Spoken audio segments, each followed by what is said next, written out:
secara garis besar, kehidupan di saat ini, orang terfokus kepada ekonomi, kepada finansial, kepada gaji suami. Kalau gaji suami mencukupi, lalu apa lagi kalau bukan di luar permasalahan ekonomi? Abah bertanya. Abah di dalam hal ini mendengar penjelasan dari teman Abah sedetail mungkin, sejelas mungkin, cocok sesuai dengan apa yang Abah tafsirkan, bahwa keretakan sebuah rumah tangga yang dialami oleh teman Abah bukanlah berdasarkan finansial, melainkan berdasarkan faktor lain. Abah memberi saran, bukan menasehati, karena Abah pun minim ilmu pengetahuan. Di dalam hal ini, kita tidak bisa memaksakan siapapun, bagaimanapun keinginan kita untuk memperbaiki sebuah hubungan yang telah kita rusak, dan kita menginginkan hubungan itu kembali utuh, tidaklah mudah. Karena orang yang menjadi korban, orang yang sudah teraniaya, yang serasa hidupnya tidak dihargai oleh pasangan, dia berpikir lebih dari seorang pelaku. Mungkin seorang pelaku dengan berjalannya waktu akan melupakan dengan segera peristiwa-peristiwa ataupun ucapan-ucapan yang telah dilontarkan kepada pasangannya. Akan tetapi korban tidaklah mudah untuk melupakan dari setiap kata-kata yang diucapkan oleh pelaku.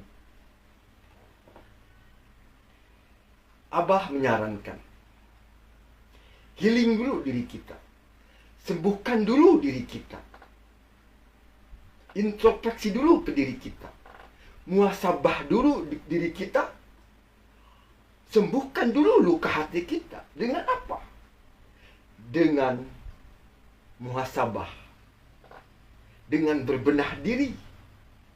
Karena kalau kita melakukan sebuah keburukan dan di dalam hal ini kita tidak muhasabah, kita tidak introspeksi ke diri kita, bukan hal yang mustahil. Kita akan melakukan hal yang sama kelak di kemudian hari. Karena apa? Kita tidak pernah introspeksi ke diri kita di dalam kejadian itu. Setiap kejadian-kejadian yang dialami di dalam kehidupan kita semata-mata apa? Ada pembelajaran, ada guru yang dapat kita petik, yang dapat kita ambil di dalam kejadian-kejadian yang di dalam kehidupan kita. Apapun itu. Kalau kita belum memahami mengapa ini bisa terjadi dan mengapa kita mengalami ini, dan kita belum dapat mencerna, belum dapat memetik pembelajaran, belum dapat mengambil intisari dari pengalaman-pengalaman di dalam kehidupan kita, kita tidak akan pernah bisa berubah. Mungkin dari ucapan kita bisa mengatakan kita telah berubah, kita menyesali semua yang terjadi. Tetapi di dalam bawah alam sadar kita, kita tidak pernah introspeksi, kita tidak pernah evaluasi ke diri kita. Itulah mengapa orang terkadang acap kali mudah meminta maaf dan mudah mengulang kembali kesalahan-kesalahan yang sama persis yang pernah dilakukannya. Kenapa? Dari kejadian-kejadian yang lalu, dia tidak mengambil hikmah pelajaran apapun dari peristiwa-peristiwa itu. Itulah mengapa kita harus healing. Kita harus sembuh. Sembuh dengan apa? Bukan dengan luka. Sembuhkan hati kita. Sembuhkan dulu luka hati kita. Karena kita tidak hanya melukai hati kita, kita tidak hanya merusak rumah tangga kita, akan tetapi kita merusak akhlak hati seorang wanita yang pernah kita cintai. Itu. Ambil pembelajarannya. Petik intisari dari setiap kejadian-kejadian. Karena dari setiap kejadian apapun, berarti Allah menginginkan kita mengambil hikmah, mengambil pelajaran. Mengapa kok hidup kita seperti ini? Mengapa hidup kita tidak pernah maju? Mengapa hidup kita tidak sesuai dengan orang-orang yang kita lihat? Hidup berkecukupan. Karena kita tidak pernah mengambil, kita tidak pernah belajar, dan kita tidak pernah mengalami, mempelajari setiap kejadian-kejadian di dalam kehidupan kita. Kita tidak pernah introspeksi, kita tidak pernah evaluasi. Itulah. Kembali ke permasalahan teman Abah. Abah menyarankan, sembuhkan dulu luka kita. Dengan apa? Dengan masuk ke dalam diri kita. Bercermin. Sadari apa yang kita lakukan. Untuk apa? Agar kelak kita tidak mengulangi hal yang sama. Itu. Mengapa itu harus terjadi? Berarti ada sebuah jeda. Ada sebuah masa untuk stop. Untuk apa? Untuk menyendiri. Nah, di saat menyendiri itulah kita mengambil pelajaran, muhasabah, introspeksi, evaluasi ke diri kita. Jangan kita baru saja bercerai, langsung mencari pengganti. Itu kita tidak pernah akan memetik pelajaran apapun dari kejadian itu. Karena apa? Dengan mudahnya kita melupakan sebuah kejadian yang besar di dalam kehidupan kita, yang menurut agama adalah pernikahan yang sakral. Seperti itu. Dengan mudahnya kita mengganti, gonta-ganti pasangan. Sembuhkan dulu luka kita. Perbaiki pola hidup kita. Perbaiki kita di dalam memandang pasangan kita. Perbaiki kita di dalam memperlakukan pasangan hidup kita. Perbaiki semua. Disitulah. Kalau kita bisa evaluasi ke diri kita, muhasabah ke diri kita, dari setiap kejadian-kejadian yang dialami di dalam kehidupan kita, kita akan semakin dewasa di dalam bertindak, di dalam mengambil setiap keputusan-keputusan di dalam kehidupan kita. Bagaimana kita bisa mencintai orang lain, bisa mencintai pasangan kita, jika diri kita belum mencintai diri kita sendiri? Apa buktinya, Abah? Kita tidak mencintai diri kita sendiri. Kita tidak pernah memperlakukan diri kita dengan baik. Kita bergaya hidup tidak baik, berperilaku tidak baik, berkata-kata tidak baik. Itulah disebut kita tidak menghargai diri kita. Bagaimana mungkin kita mampu menghargai orang lain apabila diri kita sendiri pun tidak dihargai? Seperti itu. Kembali dulu, internal kita yang diperbaiki, bukan eksternal kita yang kita perbaiki. Lebih ke internal kita, lebih ke dalam diri kita, perilaku kita, perbuatan-perbuatan kita, tutur kata kita, langkah laku kita, di kehidupan kita. Perbaiki semua. Karena kalau kita sudah memperbaiki dengan sendirinya, apapun yang kita lakukan, insya Allah akan menghasilkan sesuatu yang positif.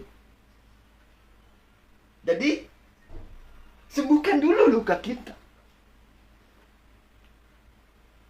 Apabila Allah menginginkan sesuatu terjadi, insya Allah, kalau memang itu masih menjadi jodoh kita, ada caranya.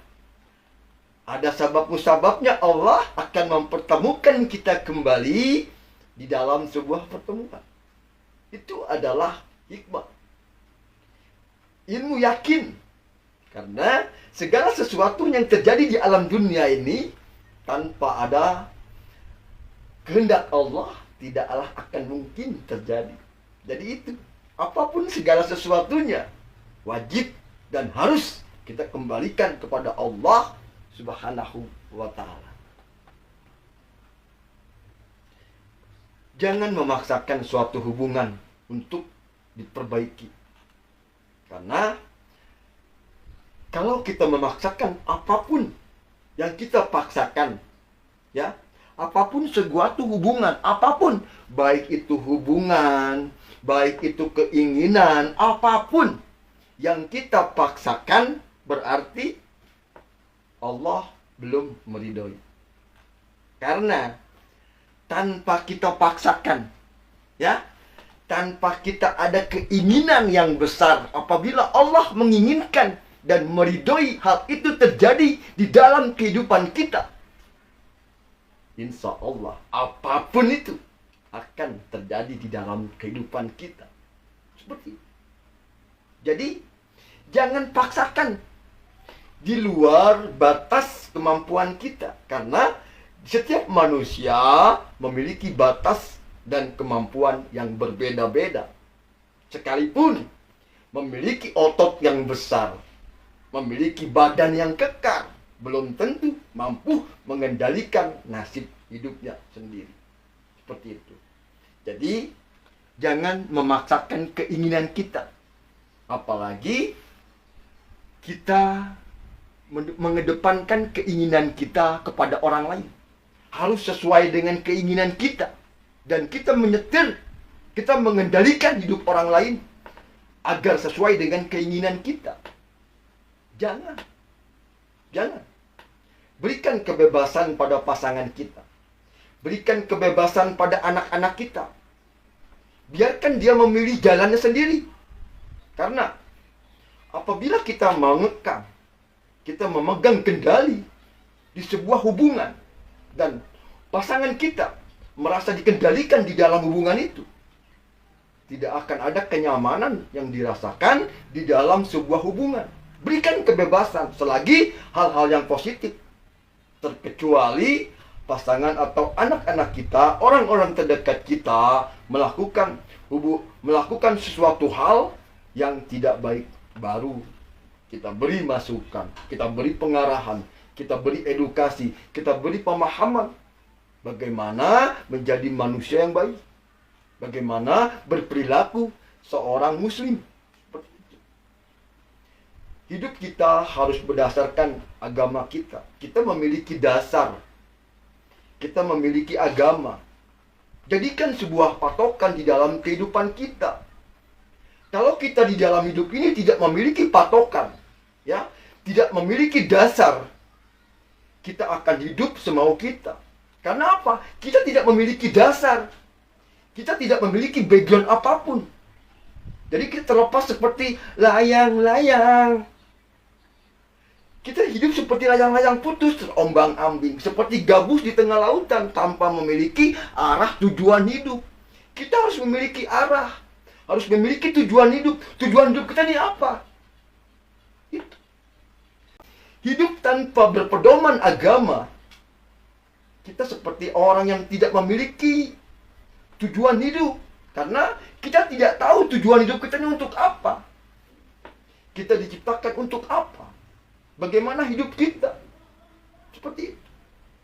Jadi, apabila kita di dalam sebuah hubungan rumah tangga, kita selalu ditemui oleh peristiwa-peristiwa yang menyakitkan.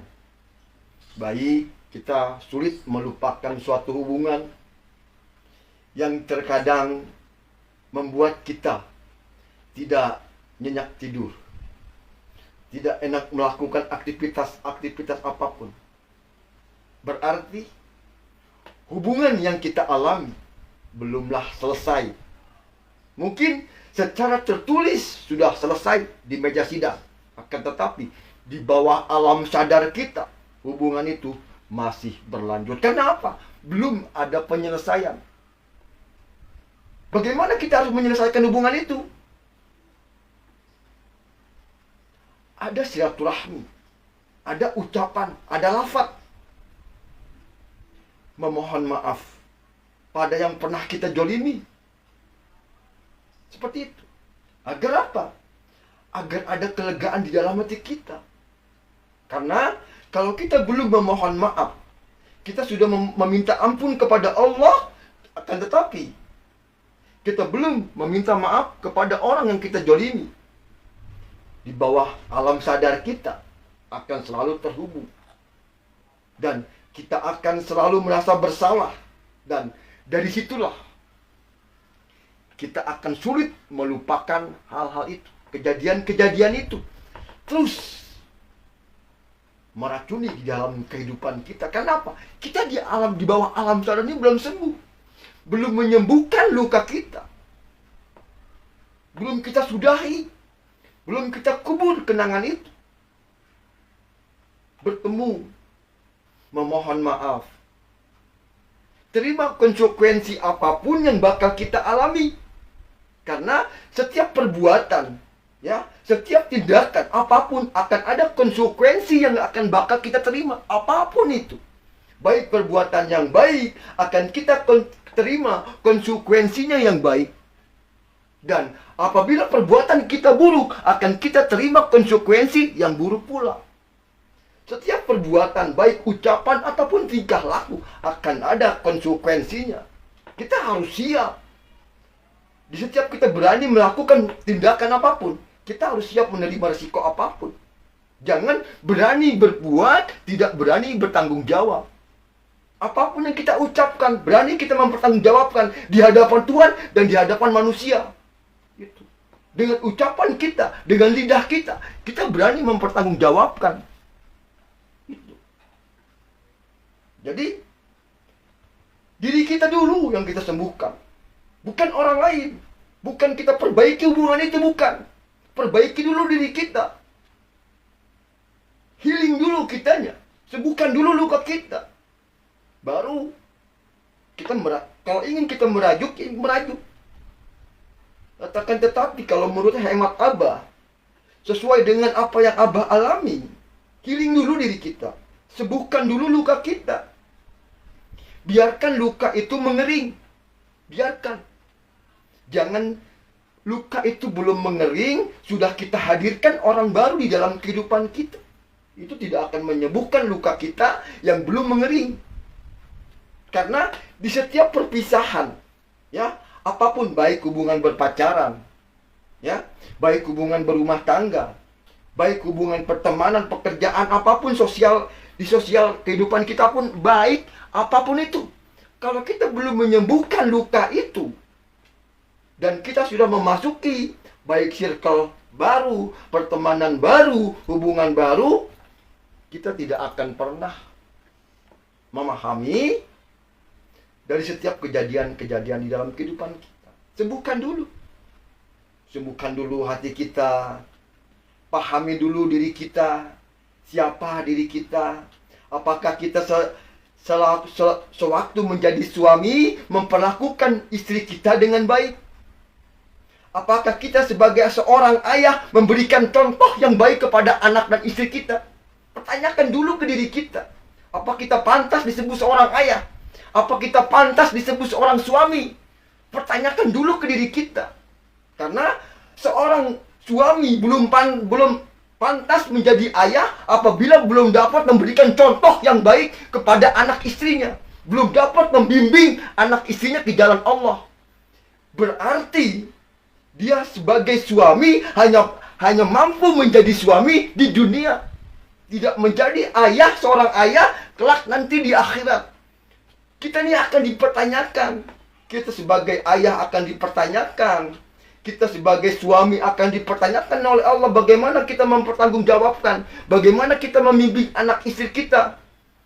Itu. Karena kita ini seorang nahkoda. Kita seorang kapten di sebuah pelayaran di dalam sebuah rumah tangga. Kalau sosok pemimpinnya tidak layak, tidak patut menjadi contoh, bagaimana mungkin anak buah kapal bagus di dalam kehidupan? Contoh, kepalanya saja sudah tidak baik. Bagaimana ekor akan baik apabila kepalanya saja sudah tidak baik? Seperti itu. Makanya jangan mudah kita menjadi seorang suami kalau kita belum bisa memahami apa sosok seorang suami. Bagaimana kondisi seorang ayah di hadapan Allah dan di hadapan anaknya. Pertanyakan dulu. Semua orang